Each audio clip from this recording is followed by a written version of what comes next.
Hello students, आइए आज व्रत के विभिन्न भागों के बारे में जानकारी प्राप्त करते हैं। अगर आप कक्षा 10 के स्टूडेंट हैं तो ये आपके लिए बहुत ज़्यादा इम्पोर्टेंट है। तो चलिए स्टार्ट करते हैं। सबसे पहली बात हम जानें कि परिधि क्या होती है। तो देखिए, ये एक व्रत है। व्रत के किसी बिंदु से आप चलना स्टार्ट करें और लास्ट में लौटकर आप उसी जगह पर वापस जब आ जाते हैं तो ये जो कुल दूरी आपने तय की है ये परिधि या सरकमफेरेंस कहलाती है। दूसरी बात, केंद्र। तो जहाँ जिस बिंदु पर आप कंपास को रखकर और व्रत का निर्माण करते हैं, ये जो सेंटर है इसे व्रत का केंद्र या सेंटर कहा जाता है। त्रिज्या, व्रत के केंद्र से और परिधि के किसी एक बिंदु तक की जो दूरी है इसको त्रिज्या कहा जाता है। केंद्र से होकर गुजरने वाली वो लाइन जो परिधि के दोनों बिंदुओं को आपस में मिलाती है इसे व्यास कहा जाता है या डायमीटर भी कहा जाता है। इसके बाद बात करते हैं जीवा की। जीवा भी परिधि के किन्हीं दो बिंदुओं को मिलाती है, लेकिन ये केंद्र से होकर नहीं जाती है। ये भी जीवा हो सकती है, ये भी जीवा हो सकती है, लेकिन शर्त यह है कि ये सेंटर से होकर नहीं जाएगी। आगे बात करते हैं व्रत का चाप।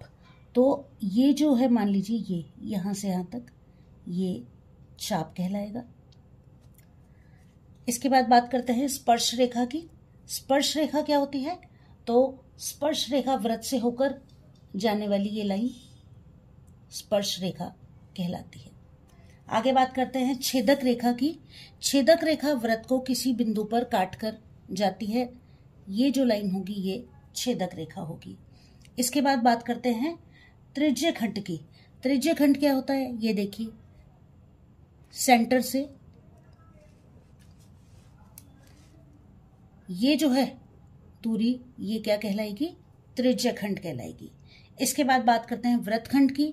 तो ये व्रत को दो भागों में विभाजित कर रही है। ये क्या कहलाएगा? ये जो डिस्टेंस है ये कहलाएगा व्रतखंड। इसके बाद क्षेत्रफल। तो ये कुल दूरी जो कि ये व्रत कवर कर रहा है ये क्षेत्रफल कहलाता है।